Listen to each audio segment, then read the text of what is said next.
हाय नमस्कार रामराम मंडळी. मी चाललो आता गाडी धुवायला. तर इथं आल्यावर बघितलो एक गाडी आलती धुवायला. ही आमची खोली आहे मशिनरीची.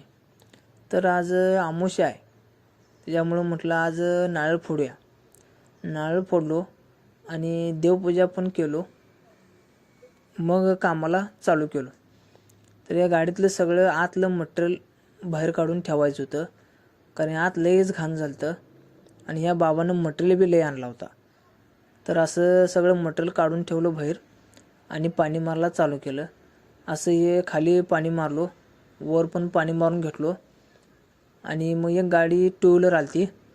मग टू व्हीलर पहिला धुया म्हटलं. मग म्हटलं हे असं पॅनल काढलं, हे शीट बी काढलं आणि मग ही गाडी धुवायला चालू केलो. हे असं गाडीला पाणी मारलो, पाणी मारून स्वच्छ त्याला धुवून दिलो. तर कसं वाटला व्हिडिओ नक्की कमेंट करून कळवा. धन्यवाद.